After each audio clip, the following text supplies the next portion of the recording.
Hello po sa inyong lahat mga ka-crypto. Ako po si Pinoy Crypto Trader at sa video na ito ay atin pong pag-uusapan or i-review itong si Pindle. Ayan, isa po siyang requested. Ayan, mula po kay ka-crypto natin rito. Ayan, mula pa siya sa Jordan. Ayan. Kaya gusto niyang malaman kung okay ba itong si Pindle na i-hold at kung tuloy-tuloy kaya yung kanyang pag-akyat or pag-angat sa presyo. Kaya yan, bago po tayo magpatuloy ay nais ko lamang po munang bigyang linaw ang aking disclaimer kung saan ang nilalaman po ng video na ito ay hindi po ito isang financial advice. For education and information purposes lamang po ang layunin nito. Maliban po dito ay nais ko na rin pong magbigay babala na wala pong kahit anumang group chat ang Pinoy Crypto Trader. Kaya yan. Yung request pa niya rito ay noong 5 days ago pa ito. Yan, pero iniipon ko po kasi para pagdating po sa pagre-review ng mga tokens ay pagsabay-sabayin ko na. Ayan, iniipon ko muna yung mga request. Kaya yan, umpisan po natin dito kay CoinMarketCap at yan po yung kasalukuyang presyo ngayon ni Pindle. $3.17 po yung kanyang presyo ngayon. Yan, bumagsak po siya ng 1.46 nitong 1 day. 7 days ay yan, gain pa rin po siya ng 8.32%. Nitong 1 month, nakalipas na buwan ay 72.0%. 72.06. Ayan, yan, mga sa 66 na. Nagbabago. Yan, pero malaki na yan. Ayan, 72 ulit. Dito naman sa year to date niya ay ang laki. Yan, umabot po ng 2,673.57. Kaya meron po siyang market cap na $755.3 million. Kaya yan po siya, pasok po siya sa top 100 na ranking dito kay CoinMarketCap. Kaya yan, yung kanyang trading volume ay $35.8 million. Yan, malaki na rin po yan. Kaya po siya na nasa 122 na ranking ng trading volume. Kaya pagdating po rito sa kanyang market cap at saka trading volume ay masasabi ko po na solid yung kanyang foundation dito. Ayan, siya po ay gumagamit ng Ethereum contract. Ayan, Arbitrum. At saka meron din po siyang BEP20 or Binance Smart Chain. Ayan, multi-chain po siya. Gumagamit siya ng tatlo. Ayan, Ethereum, Arbitrum, BNB Smart Chain. Yan, yung kanyang rating ay 3.9. Ayan, mataas-taas na rin. 4.2. Binigyan po ng ni Cyberscope ng 4.2 na star rating. Si Certic naman po ay 4.1. Tsaka si Token Insight ay 3.3. Kaya ang average niya ay 3.9. Mataas na po yan. Ngayon ay si Pindle ay mabibili po natin sa mga exchanges na yan, check muna natin sa mga centralized exchange.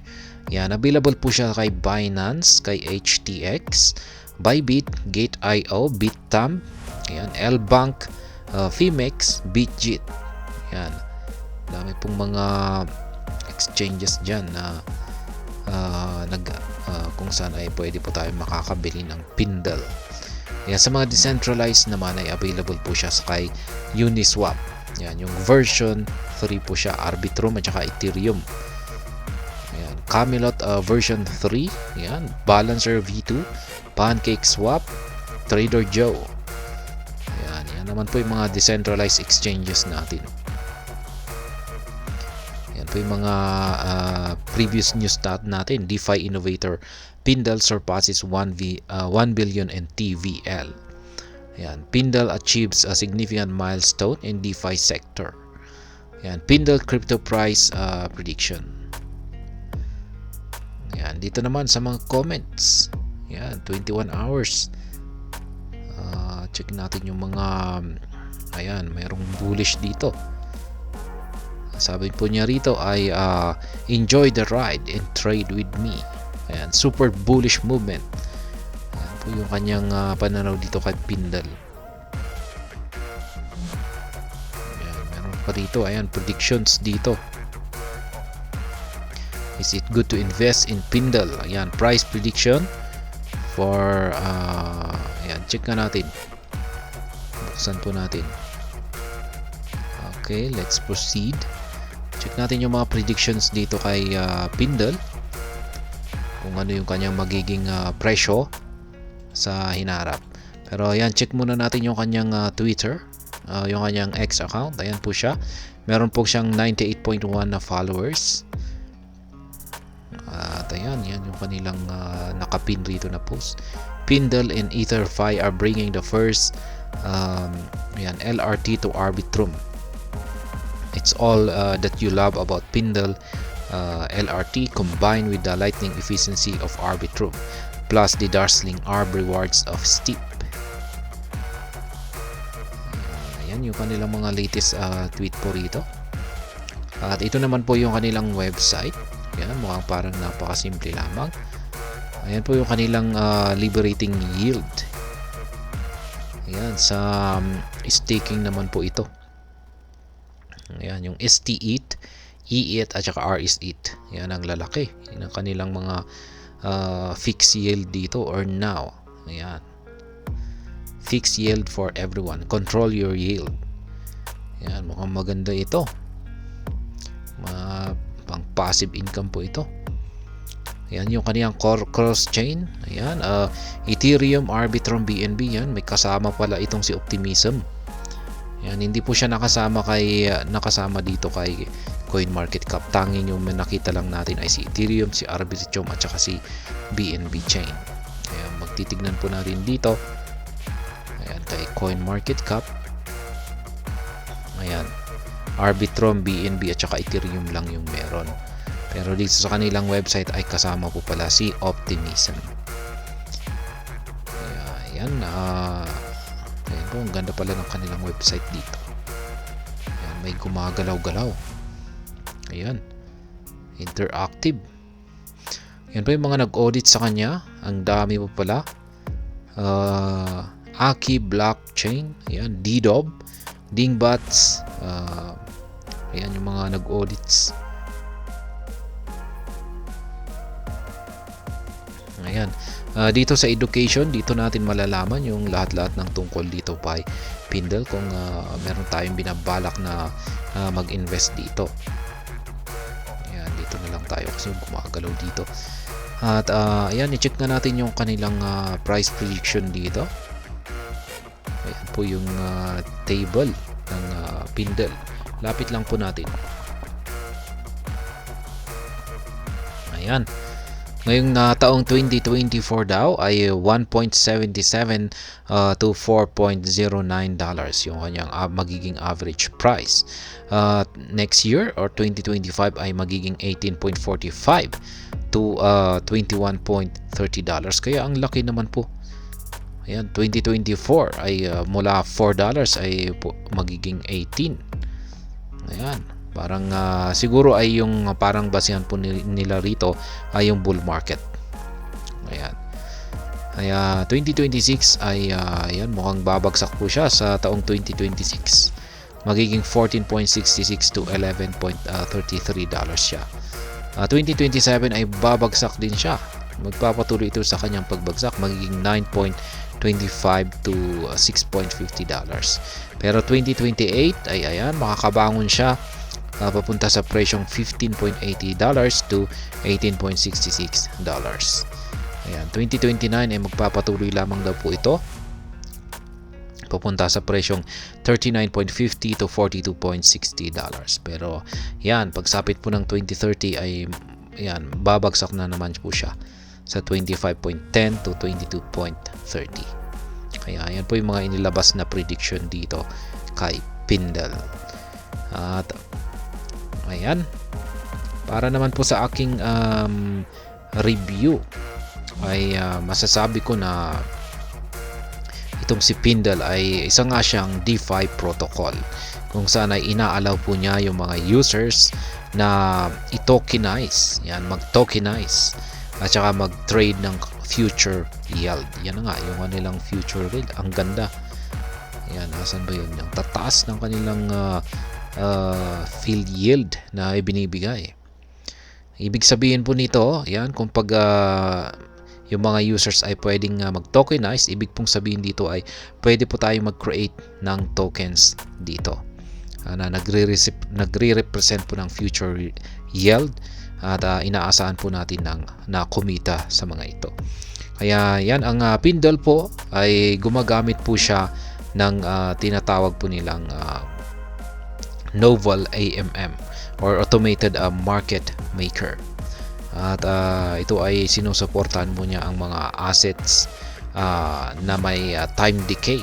Ayan, at maliban po rito ay ayan, meron mas magkakaroon po tayo ng control dito sa kanyang future yield sa pamamagitan po ng mga options nito at mga utilizations po nito.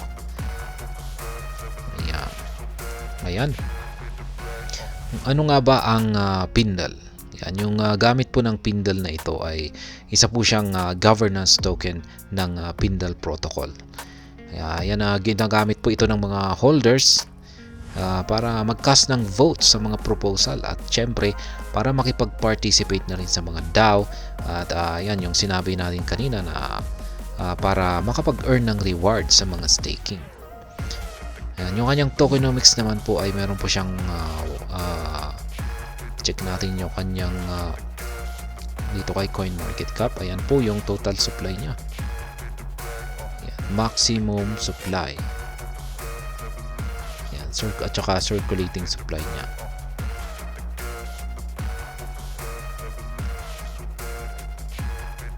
Ayan. Yung naging performance po kasi ni Pindle ay ayan, kitang-kita naman po natin dito sa kanyang market dito. Ayan, tuloy-tuloy lamang po siya. Ayan. Ganda po ng kanyang performance mula nung nag-umpisa pa rito. Taong 2023, ayan, ay tuloy-tuloy lamang po siya. Tapos lalong-lalo na dito mga December na ay talagang mabilis na yung kanyang pag-angat. Kitang-kita natin sobrang bilis. Ayan, hindi po katulad nito na parang dahan-dahan lamang po siya. Tapos pagsapit ng December ay bigla po siyang umangat. Kaya napakaganda po yung performance nito nitong mga nakalipas lamang. Ayan. Ngunit hindi po ibig sabihin na magpapatuloy ito. Ayan. Pero posibleng magpatuloy pa rin ito. Pero hindi ibig sabihin na kung pag ganito yung kanyang pinakita na sa mga nakaraan yan, ay hindi ibig sabihin na tuloy-tuloy lamang ito. At ngayon yung nakikita ko po rito kay Pindle, ayan, balikan po natin yung kanyang website kasi mas maganda pong pagmasdan niya kasi gumagalaw-galaw.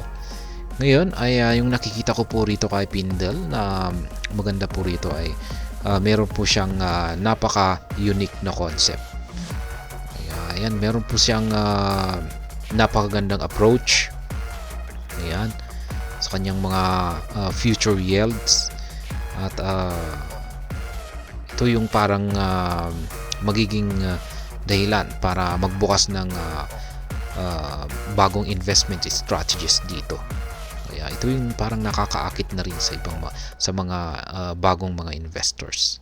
At ayan, maliban po rito ay ayan, napakabilis pong lumago yung kanyang ecosystem. Nag-i-integrate na po sila ng iba't ibang mga DeFi protocols at saka assets. At ayan, mabilis yung kanilang expansion. At maliban po rito ay syempre nakikita ko naman na meron silang aktibong community. Nagpapakita lamang ito na meron silang strong community. Tsaka ayan, napaka-active po yung development nila sa kanilang protocols. Ayan. Ngayon yung nakikita ko lamang po rito na parang negative. Ayan. Negative side ni Pindle ay yung kanyang technical complexity. Ayan, medyo komplikado ito. Lalong-lalo na sa mga hindi gaanong makasunod sa mga technical na aspeto. Kaya ayan, maliban rito ay syempre may competition na rin, may mga kompetensya po siya. Ayan, pero basta magpapatuloy lamang sila ay ayan, ganyan naman po talaga ang kahit saan naman po talaga ay may competition po talaga. Yan yung kanilang technical aspect po nila ay pwede naman po sila makagawa ng paraan dito para mas maging user friendly yung kanilang mga platform dito, mga projects po nila. Kaya yan, pero sa kabuuan ay masasabi kong meron talagang potential itong si Pindle. Yan. Okay naman po siya. Talagang seryoso naman po yung mga developers dito. Ayan, base sa aking pananaw rito. Ayan, masasabi kong okay po siya. Ayan, base na lamang dito sa kanyang market cap at saka trading volume ay ayan, solid na po yan. Ayan, hindi po siya makakapasok sa top 100 kung pag hindi po siya pag hindi maganda yung kanyang foundation. Ayan, yan po ang aking review rito para kay Ka-Crypto dito kay Pindle. Masasabi kong may potential naman po siya. At hanggang dito na lamang po tayo sa video na ito. Sana po ay inyong nagustuhan ang aking paliwanag dito. Kung inyo po itong nagustuhan ay pag-click lamang po ang like button nito. Para naman po sa mga bago lamang dito, kayo po ay aking inaanyayahan para mag-subscribe. Mag-click na rin po ang bell icon ito dahil ito po ang siya magsisilbing notification nito sa mga bago kong videos na akin pong ina-upload sa aking YouTube channel na ito. Marami pong salamat sa panonood, ingat po tayo lagi at God bless po sa ating lahat.